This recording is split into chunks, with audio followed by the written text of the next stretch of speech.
Hello, my name is Ann DeSantis. I'm the director for the St. Raymond Nonnatus Foundation for Freedom, Family, and Faith. I want to tell you what's been going on with us since we've been in existence in 2015. The Mercedarian Friars came together and decided that they wanted to start a foundation to make outreach to families in crisis. And that's exactly what they did when the St. Raymond Nonnatus Foundation came into existence as a nonprofit 501c3 headquartered in Philadelphia.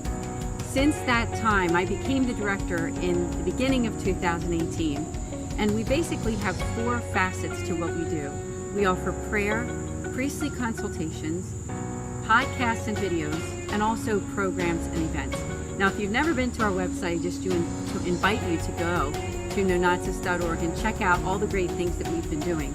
Because since that time, since we've been in existence, we've now helped hundreds of families who are going through really challenging times.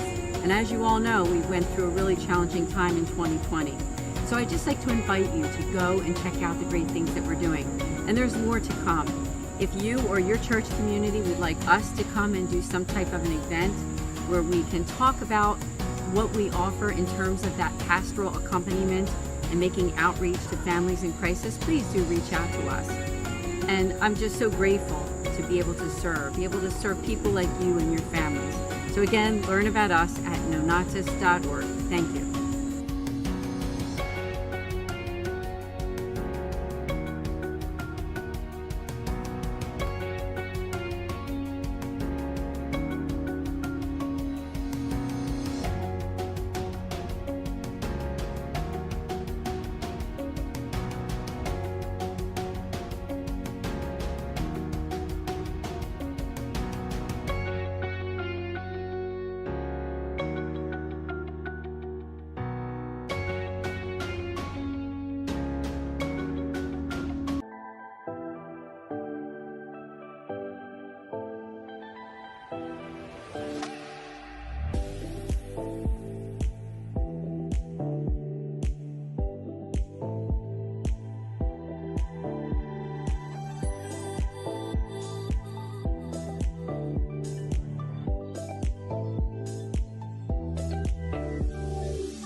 Fiat Ministry Network and Patchwork Heart Ministry present Journeys in Faith. Now, here's Ann DeSantis.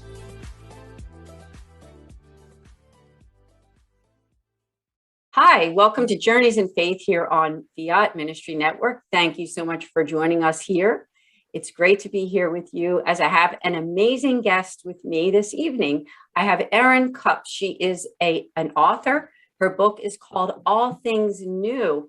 And it's a wonderful book that I myself really like. I'm glad that I own the book. I have it right here. And so, Erin, thank you so much for joining us here on Journeys in Faith. And thanks so much for having me on Journeys in Faith. It's always such a joy to talk to you.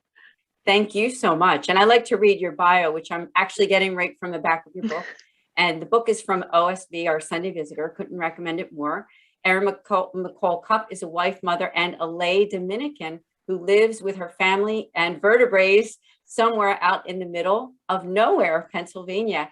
When Erin is not writing, cooking, or parenting, she can be found reading, dancing, English country, and dragging loved ones to visitor centers at tourist spots around the country. Get to know Erin, her books, and her joy, sharing God's healing at erinmccollcup.com. I love that bio on the back of the book because it just draws this picture of you that, you know, you're a whole person, right? You're a wife, a mom, you're a busy person, but you take the time to do your ministry and to do writing. So again, thank you so much. Let's start out with the book, All Things New. How did that book come about?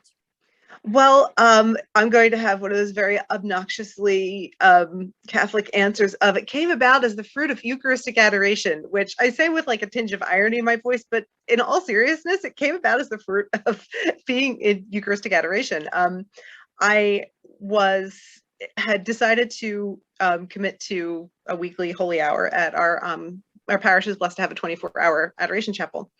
And I had been, going to my holy hour and bringing a prayer journal. And at one point, I had been struggling with my fiction writing for quite some time. And I just one day had this inspiration, like, okay, someday I'll write a book about the tools that I've learned to navigate parenting in the present, parenting my own children, after having come out of an experience of not having been parented with much love, patience, kindness, or acceptance myself. So I wrote down like this outline, and I'm like, okay, well, someday, like maybe 20 years from now, I'll be writing this book. And it was no more than 2 months later, a writing colleague of mine who was working at OSV sent me an email and said, hey, do you have any ideas for any books? Like, I know you write fiction, but do you have any ideas for nonfiction books? Like, well, that's kind of weird because I do, and here it is. And actually, I had 2 others that were sort of available as well. I'm like, okay, here are 3. Which one do you like? And it was the one they liked was the one that I had written about in Eucharistic adoration. And so that's where it came from. Now, for the path that I felt myself drawn through in writing the book, was I knew that as I wrote, I didn't already have all of the answers in my own, parenting experience. I knew I was making mistakes, but in the process of researching how the Beatitudes create this framework, sort of like this from scratch cookbook for parenting, I discovered how many ways I was still acting out of my wounds and didn't even know it.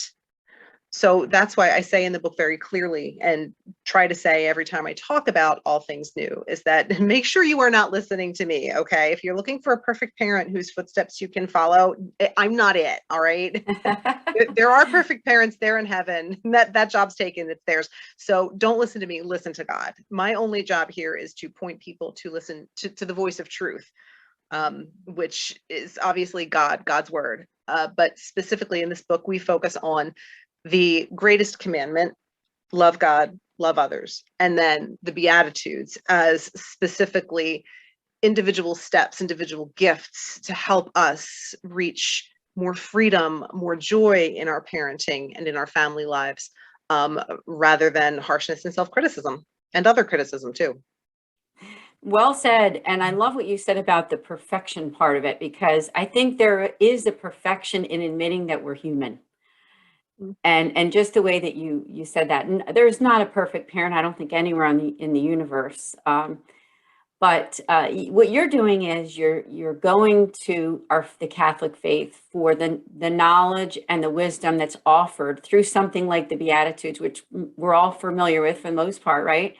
And breaking those down into real life stories and real life practical ways that we can learn from the wisdom that you present to us on the Beatitudes. So I just want to thank you for doing that. May I read too? I thought you had some wonderful, endorsements that you had on the back of the book. I'll just name one of them, but I'll go through and tell everybody who those people are. Was Danielle Bean, the brand manager of Catholic Mom; Gary Zimak, the best-selling speaker and author and radio host; Lisa Hendy, the author of I'm a Saint in the Making; and Damon and Melanie Owens, the co-founder of Joyful Ever After Movement for Married Couples.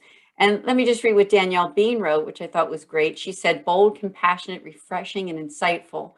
Erin Cupp grapples with stories from her painful past, looking at them now through the eyes of faith. And she walks us through the process of doing the same. What a gift to imperfect families everywhere. Hey, that's a good way to say it, right? A gift to imperfect families everywhere. I feel like I know it applies to me and my family. Yeah, same. Very much so. Yeah, good job. What was the process like of writing a book? Obviously, you said that you wrote it, the inspiration came during Eucharistic adoration. I'm sure that it was a spiritual process for you, wasn't it? Definitely. As you said, I'm a lay Dominican, so prayer is a big part of my life. It had better be.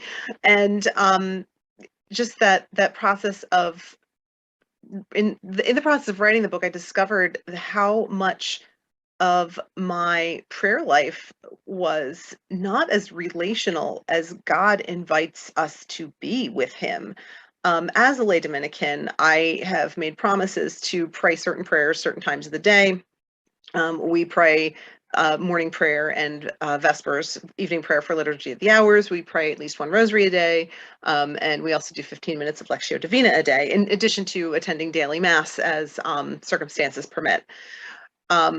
So, that kind of works out to at least an hour of prayer every day. And I was realizing as I was discovering all these ways that developmental trauma had impacted me, that what I thought was prayer was actually just kind of disconnecting from reality and trying to race ahead and fix things that weren't even in front of me right now. So as a process of through the process of writing this book, my spirituality grew. I mean, a lot of times I think in terms of how my parenting grew, but now that you're bringing this up, I'm realizing that my spirituality grew as well, like huge leaps and bounds, because through the writing of this book, I discovered how deeply I have mistrusted God through pretty much my whole life up until relatively recently. I mean, I've often said that I love God like it's my job, because it's my job. But the loving God was one thing, but the trust piece was so deeply deficient in my life because I had such a deficient image of God in my mind by how God had been imaged by the adults in my life. And as a result of writing this book, I have come to a much deeper understanding of a much gentler, much more protective, much more invested and compassionate God than I had coming to this book. So that's I'd like to say that every time I get a writing project, there's some big juicy lesson in there for me, at least one, and that is one of the lessons, is just the ability to, the compassion towards myself of why I had such trouble trusting God, but also the tools that make trusting God an option, like really trusting God, like really just letting go and using my prayer time as an actual conversation with someone who loves me more than anyone on earth ever could, as opposed to what it was before, was like, okay, I need my quiet time, everybody leave me alone, and I'm using that time to basically talk to myself about all of my problems. And I don't know if anybody else ever prays that way, but if you do, it's kind of a human thing, but there's another way, and I'm so glad that God used this book to draw me to that way. It sounds like you grew very much spiritually and as a person holistically in this process. So that's just a beautiful thing. For the people who are watching right now and thinking, I would like to get this book, who would you say this book is for? I mean, obviously, it can be for people who have suffered some kind of trauma, right? It can be for moms. I believe you're a writer with Catholic Mom as well. I am. So is there anybody else that you want to make a shout out to? Would it be a book that you would say that would be mostly for females, or is it just for about anybody that would like to grow?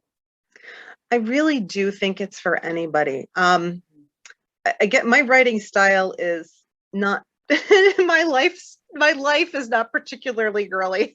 So if there are any gentlemen out there who are reading afraid that this is going to be some sort of women's piece, yeah, it's totally not. I was always I'm dating myself here, but when I was hanging out, younger, before kids and so on, I was always in the group of guys. I was like just one of the guys. So that's just, that approachability level, I guess.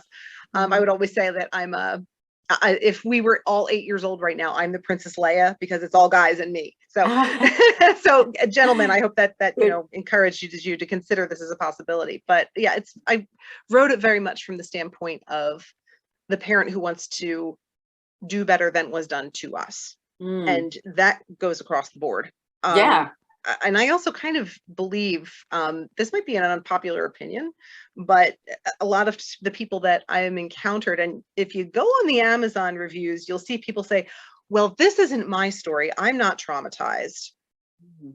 And I'm sort of the belief, the longer I'm studying trauma and the long effects of trauma, the more I'm realizing God made us for paradise, and we live here, not paradise. So in that sense, everybody on some level is traumatized. So in a way, this book is an opportunity for all of us to have compassion on ourselves for the ways we learned to act that aren't helpful, that aren't useful in our families, and ways we can let go of those harmful approaches and adopt something new and to do all things new. All things new. That's right. Well said. So I'm glad that you told us more about the book, because, you know, when you read the back of a book or when somebody recommends it, you can only know so much. But when you actually get to have an interview with the author and the author can explain like the science behind it, I think that's good. So thank you. Thanks for sharing. Now, we do have to take a short break here on Journeys in Faith, so we'll be back just in a few minutes. Join us again here with Erin Cupp.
Welcome back to Journeys in Faith. Thanks so much for joining us here with myself and my guest here, Erin Cupp. And on the first half of the show, we were talking about her book, All Things New, through OSV, our Sunday visitor. So I thought we could take the rest of the show, Erin, just to tell us your own story, your own faith story. Maybe we can just start out with your faith and what was your faith like in your early life? Sure. I was raised Catholic. You could call me a cradle Catholic. You could call me a revert. I guess it depends on your definition. I was raised Catholic and did spent a lot of time with my one pair of grandparents who were very devout, and in my very early formative years. So I think that definitely like kind of laid some rails for God to be sending grace into my life later on. That said, I did go to Catholic school for 13 years, one of them being kindergarten. I didn't repeat a grade. Not that there's anything wrong with that, but I kindergarten through 12th grade was Catholic school. And we did go to, Sunday Mass pretty much every Sunday. That said, the faith was seen as this annoyance, this burden, this difficulty. That said, kind of everything in life was presented as a difficulty. So it was just the MO of the people I was being raised by. And so as I came to late middle school, really, in 8th grade, this is a little weird, but I got assigned a term paper. So again, like there's this pattern through my life of every time I get a writing project, I get some sort of lesson in it. And in that project, I was researching missing children and how children act who have been rescued from kidnapping and returned to their families. And I was reading these symptoms of post-traumatic stress in children. And I'm like, I'm 13 years old. I'm thinking, I act like this. That's weird. I've never gone anywhere. So I kind of was getting the sense that something's wrong, and I couldn't quite put my finger on it. By the time I was in high school, I was an atheist. Because I figured I was intermittently suicidal. I was depressed all the time.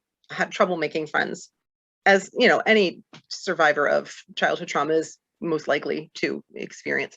But then something kind of happened towards through the high school experience. On the one hand, I sort of admitted there was a creator, most likely, so I was agnostic, but I was also involved in the occult. I was reading palms and tarot cards. for small sums of money.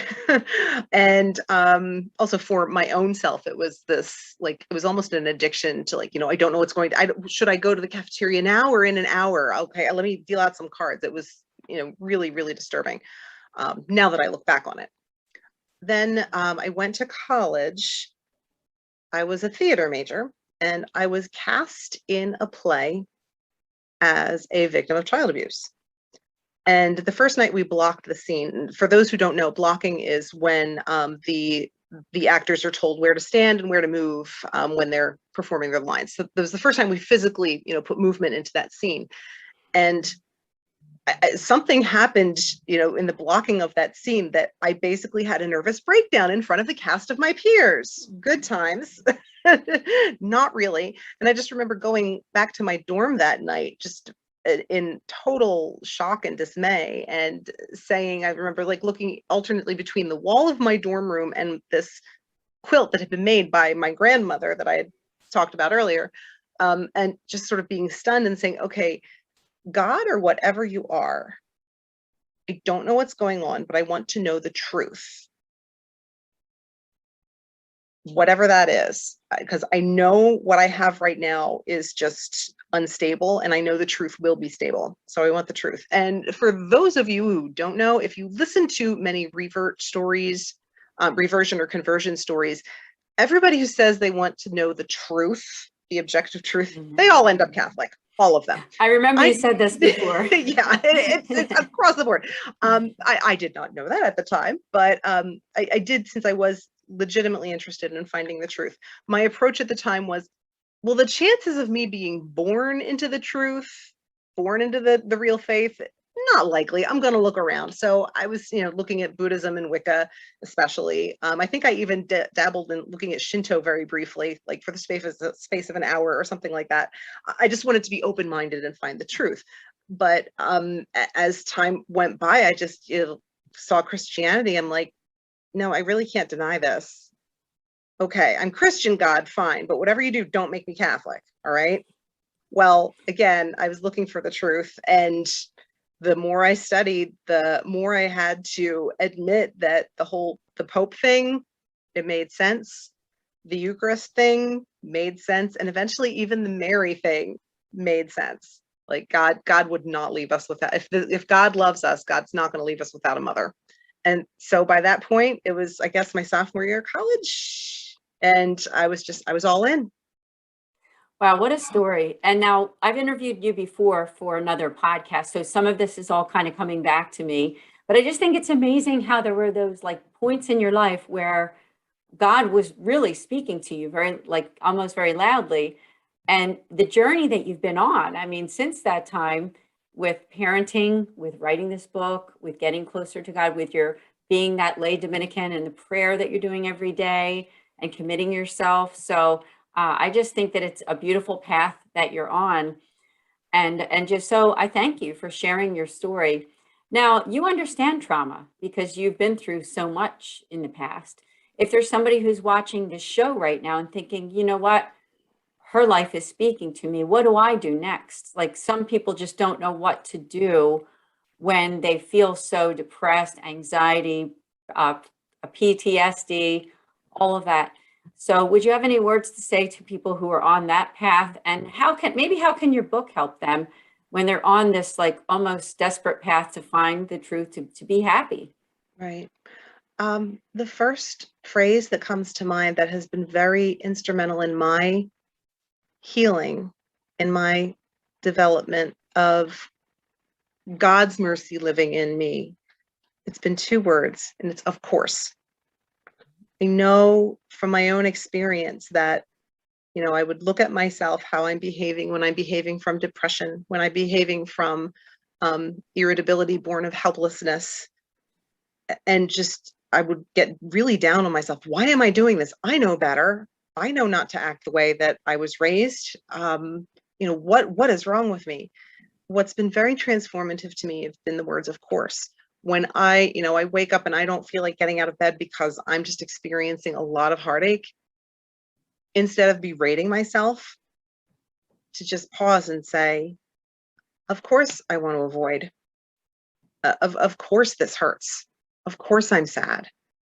Because that's the wonderful thing about being human, is that yes, we are fallen creatures in a fallen world, and we will make mistakes and we will do things wrong.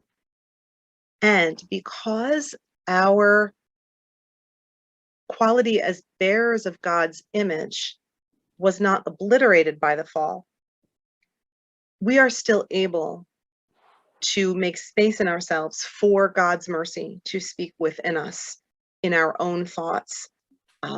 Most trauma survivors, especially complex trauma survivors, aka didn't grow up in a kind and loving home, we develop this mindset of, well, if I'm just harsh on myself, I will shape myself into somebody who can avoid being traumatized again. The problem with that is it's like the devil's half lie.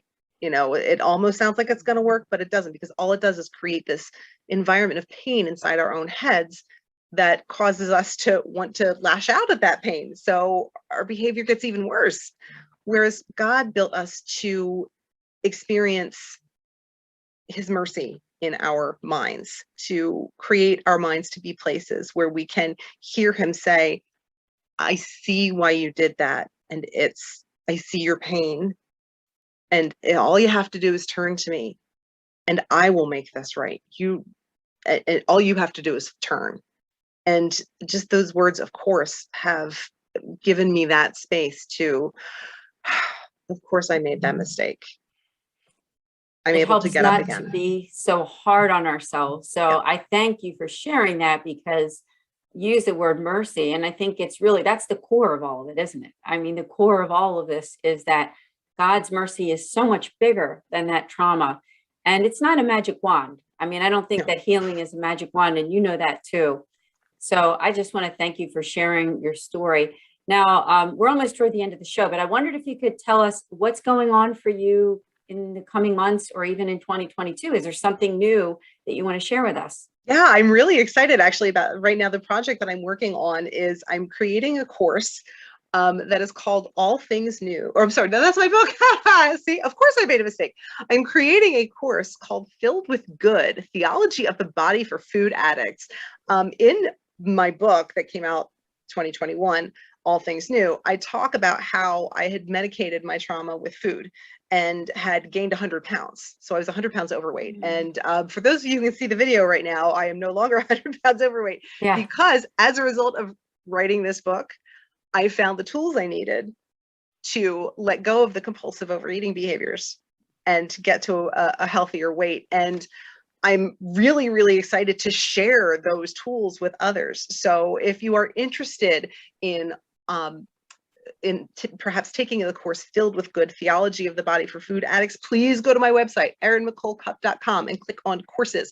I'm expecting that we're in beta testing right now. I'm expecting the full version to be available for release on the Solemnity of Our Lady, Mother of God. So that would be January 1st, just in time for your New Year's resolution, but also just in time for you to put your New Year's resolution into the loving arms of our Mother Mary, to help you gain freedom. That's beautiful. I'm so glad you told us about it. I remember you did kind of allude to it on our last podcast. So I'm glad that you reminded me again. And this is just great news. Here we are, end of October. It's going to be January before we know it. And I think it could be a perfect gift too, right? I mean, someone can buy for someone else. Ooh, yeah. Signing up for it at erincupp.com. So please do check it out. And buy the book. I love my book. Here it is. And it's going to look backwards here, but it's All Things New. So thank you again, Erin, for being a guest here on Journeys in Faith on Fiat Ministry Network. Thank you, Anne. God bless everyone. We'll see you next week.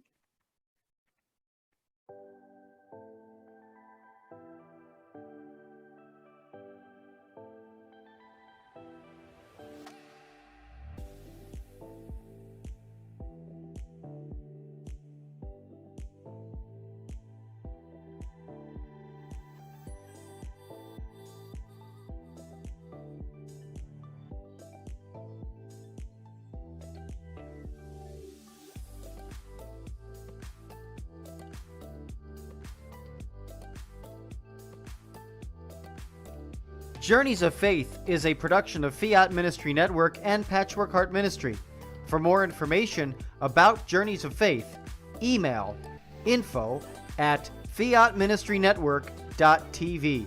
And be sure to friend, follow, and like us on social media. Just search Journeys in Faith with Ann DeSantis.